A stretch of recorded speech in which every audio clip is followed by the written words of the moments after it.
Alec, just a regular guy in a regular office job. The company isn't huge, maybe 50 or 60 people in our building. For years, it was the perfect gig. Decent pay, low stress, and the team was solid. Mostly guys in my department, which was fine by me. No drama, no politics. We'd come in, do our work, bust each other's chops a little, and go home. The boss was a reasonable guy who only cared about one thing: results. If the numbers were good, he left us alone. It was a simple, unspoken contract, and it worked. My best work friend was Demir, the main IT guy. Sharp dude, bit of a cynic, but the kind of guy you want on your side when things go wrong. He had this way of seeing through corporate nonsense before anyone else even smelled it coming. Then there was Tate, one of the accountants. Older guy, probably close to retirement. Quietest man I've ever met. He'd been with the company since the beginning, just sat in his corner cubicle and crunched numbers. Barely said 2 words a day, but he was a legend. If you had a problem with an expense report, you went to Tate, not your manager. He'd fix it with a few clicks and a quiet nod. The office had a rhythm. Coffee in the morning, the hum of computers, quiet chatter about sports or a movie someone saw. Fridays were pizza days, a tradition older than I was. The company would order a stack of pizzas, and we'd all just chill in the break room for the last hour of the day. It was a good place. Then, a few months back, we got the email. Our longtime HR lady was retiring. We gave her a nice send-off, cake, and a card, the usual. Nobody really thought about who would replace her. HR was just the place you went to file paperwork. A week later, another email. Introducing our new head of human resources, Sophia. There was a picture attached. She had that very specific severe haircut and a smile that didn't reach her eyes. The email was full of buzzwords about how excited she was to cultivate a dynamic and forward-thinking corporate culture. I remember Demir leaning over his monitor and just saying, "Oh no." He was right. Her first week was quiet. She walked around the office with a notepad, observing, not talking to people, just watching. It was like being in a zoo, and she was the anthropologist studying the strange native creatures. Then the changes started, small things at first. The first casualty was Pizza Friday. An email went out on a Thursday afternoon. Moving forward, to promote a healthier and more inclusive workplace, we will be discontinuing the weekly pizza lunch. Instead, we would have a mandatory 30-minute food for thought session in the main conference room. The first session was about understanding unconscious bias in a professional setting. Sophia stood at the front of the room with a PowerPoint presentation. The air was thick with resentment. The smell of leftover pizza from years past haunted the room like a friendly ghost. She talked about how certain workplace traditions could inadvertently exclude people. She never gave any specific examples of who was being excluded by pizza. After that, the break room coffee was replaced. The old, reliable coffee maker that anyone could use was gone. In its place was a complicated machine with a dozen settings and tiny pods. The new coffee was fair trade, organic, single origin, and tasted like dirt. It also cost the company 3 times as much, a fact Tate quietly pointed out to anyone who would listen. Sophia started policing conversations. She'd just appear, materializing in a doorway if she heard a group of us laughing. She'd ask what the joke was, and the question wasn't friendly. It was an interrogation. One time, a few guys were talking about a football game from the weekend. The quarterback had played terribly. One of them said, "Man, he really choked." Sophia, who had been passing by, stopped dead. She came over and informed us that using violent language like choked contributes to a culture of toxic masculinity. The guys just stared at her, dumbfounded. After she left, nobody spoke for 5 minutes. The easy, casual atmosphere of the office was evaporating. It was being replaced by a quiet, cautious paranoia. People started keeping their office doors closed. The casual banter over the cubicle walls died down. Everyone was afraid of saying the wrong thing and getting called into the HR office for a lecture. Demir and I would talk about it over lunch, usually somewhere far away from the office. He told me she was on a power trip, trying to justify her job by creating problems that didn't exist. He said the world is full of people like that, who can't build anything themselves, so they get their satisfaction from tearing things down. I just thought it was miserable. I liked my job. I liked the people I worked with. Now, I was starting to dread coming into work in the morning. The feeling of walking on eggshells was exhausting. We all just tried to keep our heads down and wait for the storm to pass. We figured eventually she'd run out of things to fix and get bored. We were wrong. It was all just a prelude to her masterpiece, the email that would change everything. It arrived on a Monday morning. The subject line was, Mandatory Policy Update, Email Signature Standardization for Inclusivity. I opened it with a feeling of dread. The email was long, full of corporate speak and self-congratulatory nonsense. It talked about our company's unwavering commitment to diversity and creating a safe space for all identities. I scrolled down to the actual policy part. Effective immediately, all employees are required to include their personal pronouns in their corporate email signature. It gave examples: he/him, she/her, they/them. It stated that this was not optional. Failure to comply would be considered a breach of the new company code of conduct. The final line was the real kicker. This is a simple but powerful way to show respect for your colleagues and to normalize the discussion of gender identity in the workplace. I read it twice. I looked up from my screen.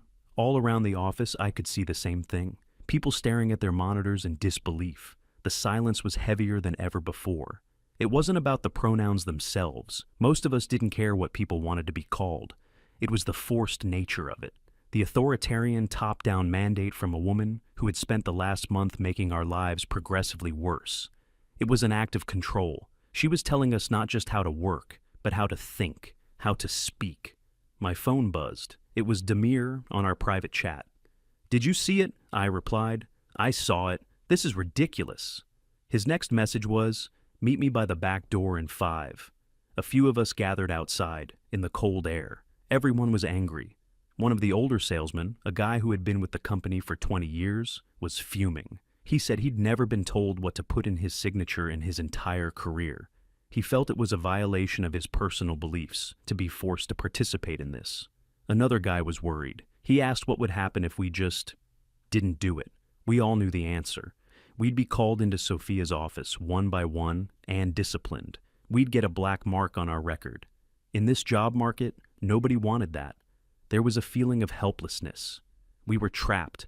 We could either submit to this ridiculous rule or risk our jobs.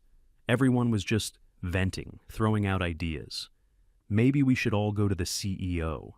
But we knew that wouldn't work. The CEO would just see it as a bunch of guys complaining about a progressive HR policy. He wouldn't want the headache. He'd back his HR manager. We were stuck. Then Demir, who had been quietly listening, started to smile. It wasn't a happy smile. It was a mischievous, dangerous smile. He pulled out his phone. He said, "Gentlemen, she has made a critical error. She has given us an order, but she hasn't properly defined the terms." He showed us his screen. He had Googled list of pronouns. Not just he, she, and they. There was a massive list. Dozens and dozens of words I'd never seen before. They were called neo-pronouns. Things like z/zir/zirs and fey/faer/faers. Demir scrolled down the list. His grin got wider. "She said we must include our pronouns. She wants to normalize them. Well, let's help her." The idea started to sink in. Malicious compliance. We wouldn't break the rule. We would follow it to the letter. We would follow it so perfectly that we would break her. The mood of the group shifted from despair to a kind of giddy excitement. The power was back in our hands. We went back inside, a silent army with a secret mission. Demir was the first to act. He needed to test the waters. He changed his email signature. It now read, Demir, Senior IT Specialist, Z/ZIR. Then he crafted a perfectly normal work email. It was a question for Sophia about some new software licensing for the HR department. A completely legitimate inquiry. He hit send. A few of us who were in on the plan watched our screens, waiting. It felt like an eternity. About 15 minutes later, the reply came. We saw Demir lean back in his chair and let out a quiet laugh of triumph. He forwarded the email to our private chat. It was from Sophia. She had answered his question, and she had used his new pronouns. "Demir, thank you for reaching out. I will have to check with Zir on the budget for the new software. I will let you know what Z says." The tone of her email was smug. She thought her policy was a success. She thought Demir was one of the good ones. an ally who had embraced her vision. She had no idea she had just armed her own enemy.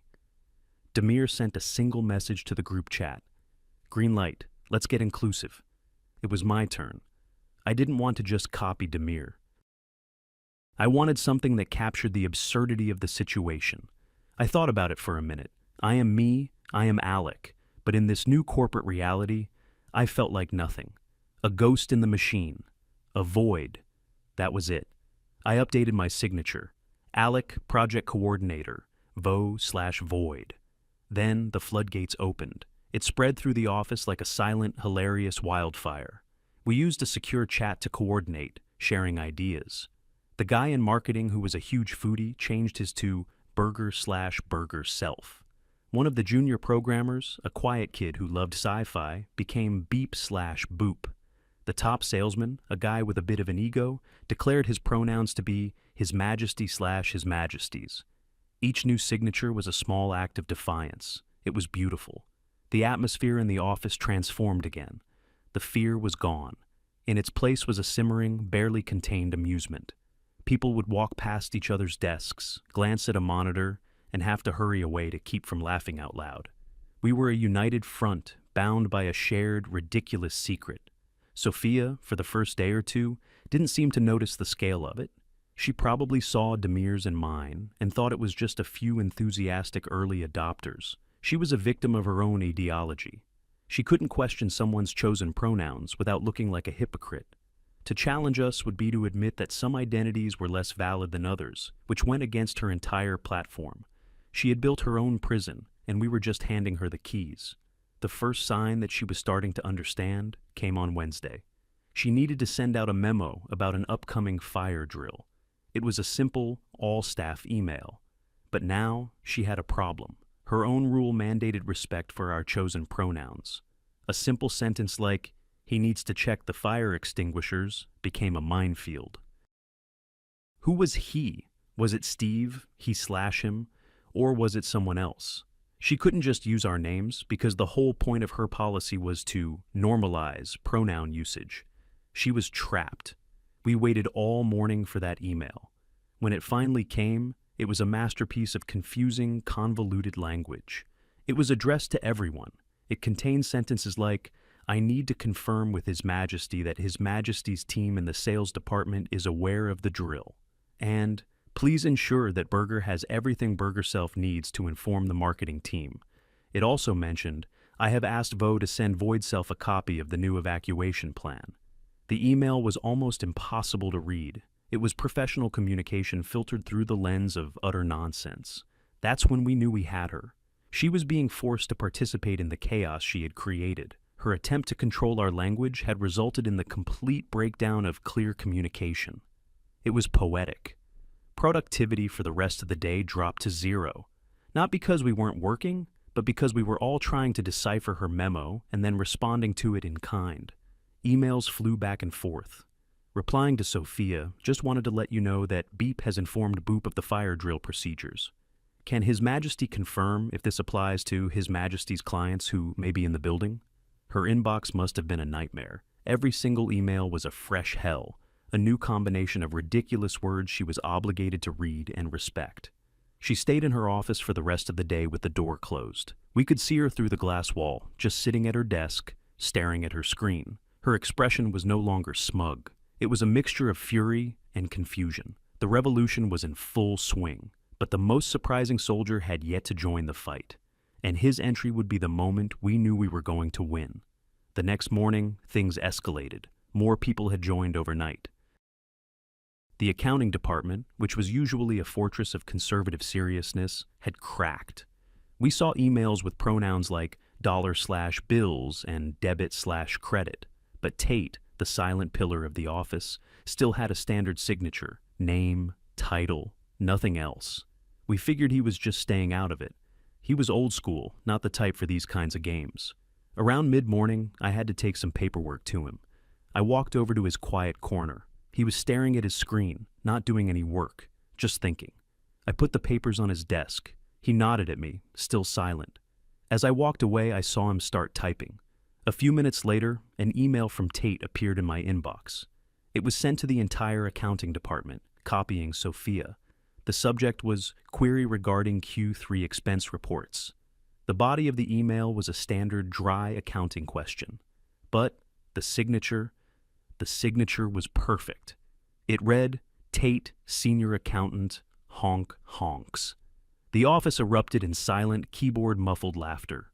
Tate, quiet, serious, no-nonsense Tate, had declared his pronouns to be honk/honks. It was a checkmate.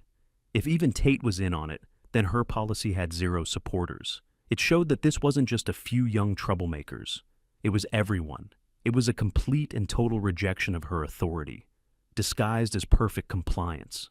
I looked over at Sophia's office. She was standing up now, looking out at the rest of us. She could feel it, the unity, the shared joke that she was the punchline of.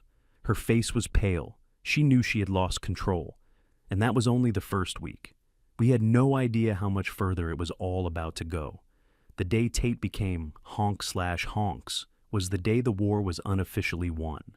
It was one thing for the younger guys like me and Demir to pull something like this. We could be written off as immature or just being difficult. But Tate was untouchable. He was the institutional memory of the company. He was quiet, diligent, and universally respected. His participation wasn't a joke. It was a judgment. It was the quietest, most dignified middle finger I have ever seen. Sophia must have felt it too. She didn't come out of her office for the rest of the day. The next morning, a new email was waiting for us. Subject: Urgent and mandatory meeting, reaffirming our commitment to respectful communication. It was scheduled for that afternoon in the main conference room. The entire company was required to attend. We all knew what it was. This was her attempt to regain control. We filed into the conference room that afternoon. The mood was tense, but not in the way she probably hoped. It was like a classroom full of students who had successfully pranked their teacher, waiting to see how she would try to punish them without admitting she'd been outsmarted. Sophia stood at the front, next to a whiteboard. She had a stack of pamphlets in her hand. She started by saying she was disappointed in the way some employees had chosen to engage with the new email policy. She spoke about how the policy was intended to create an environment of psychological safety. Then she made her mistake. She said, I think there's some confusion about the purpose of sharing pronouns, so I want to open the floor to a constructive dialogue. There was a long silence. Then, from the back of the room, Demir raised his hand. Sophia looked surprised. She probably expected him, as Z/Zir, to be her star pupil. She called on him with a hopeful smile. Demir stood up. He had a perfectly straight face. He said, Thank you, Sophia. I just want to say that I, for one, really appreciate this policy. For the first time, I feel seen. I'm just wondering if the company is prepared to offer us further support. Sophia's smile widened. Of course. What kind of support did you have in mind?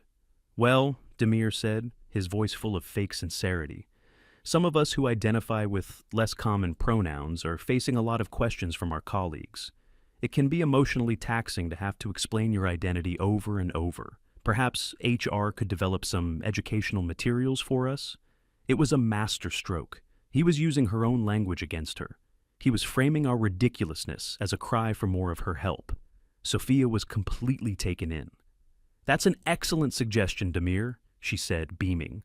I will absolutely start working on a resource guide. Then another hand went up. It was the salesman, His Majesty. He stood up and said, On that note, I'm concerned about external communications. When His Majesty emails a new client, His Majesty's pronouns can sometimes cause confusion. Is there a company-wide script we can use to explain our identities to people outside the organization?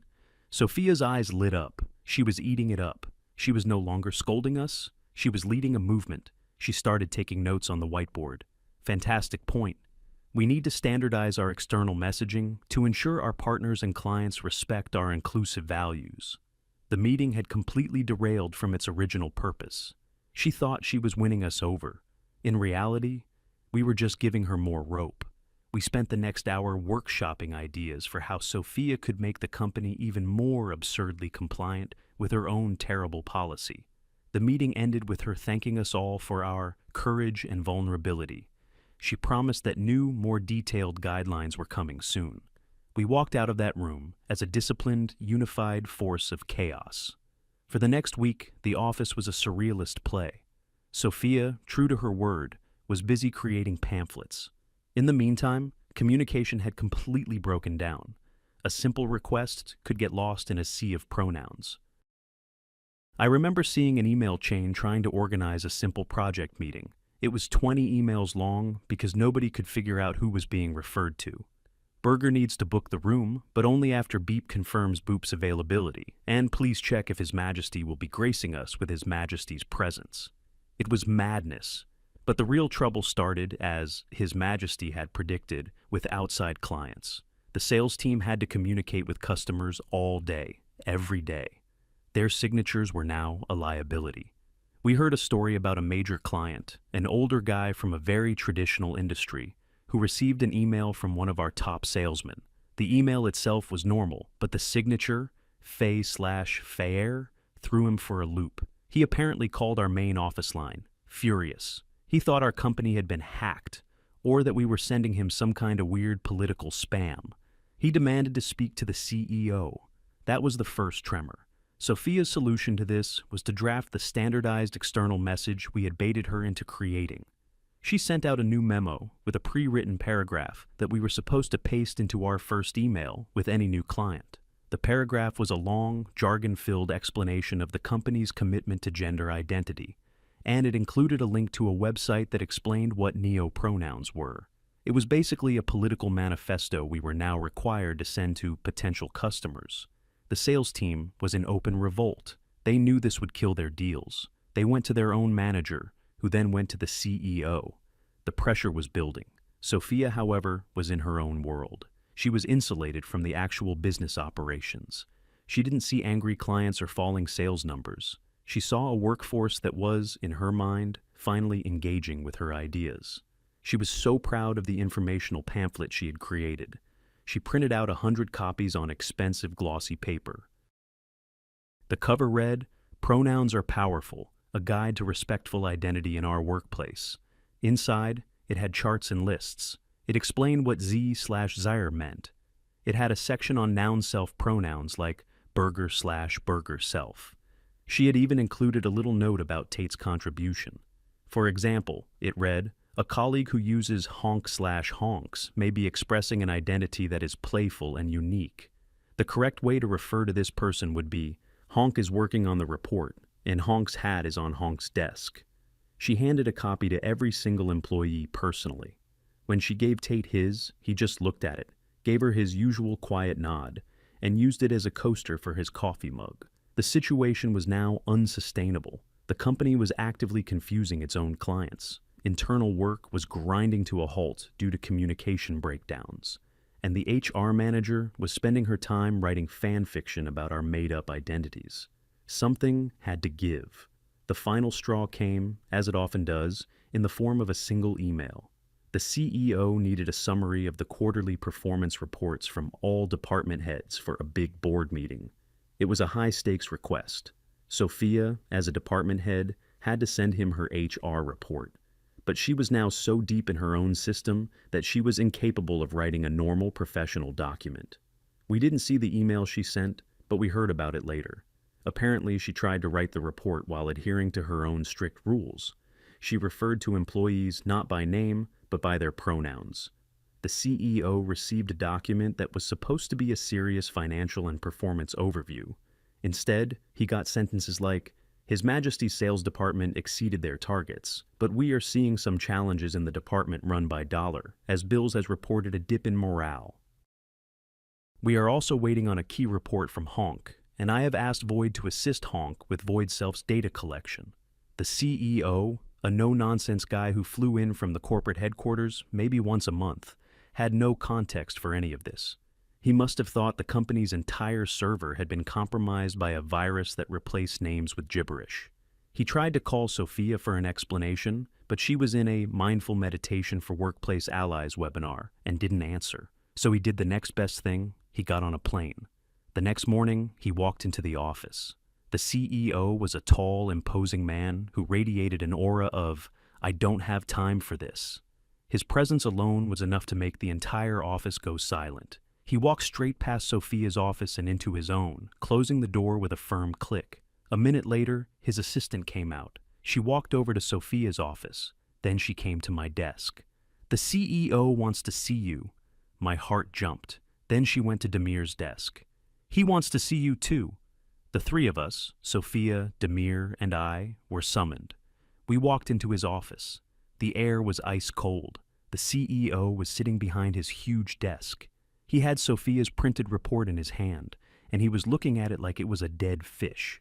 He didn't ask us to sit down. He looked at Sophia. "Explain this," he said, holding up the report. "Right now." Sophia launched into her pre-rehearsed speech. She started talking about inclusivity, psychological safety, and industry best practices. The CEO held up a hand. "Stop." The word cut through her speech like a knife. "I don't care about buzzwords," he said, his voice dangerously calm.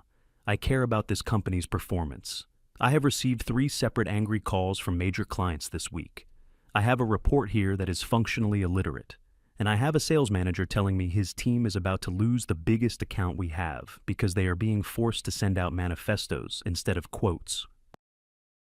What is going on in this office?" Sophia looked flustered. This was not a friendly audience she could win over with jargon. This was a boss demanding results. She tried to defend herself. "I implemented a standard HR policy to ensure all employees feel respected in their identities." The CEO interrupted her again. "Respected? I walked through that office just now. Nobody looks respected. They look terrified to speak. The only sound is keyboards. It's like a morgue out there." He then turned his eyes to me and Demir. "And you two. Your names are on every weird email I've been forwarded.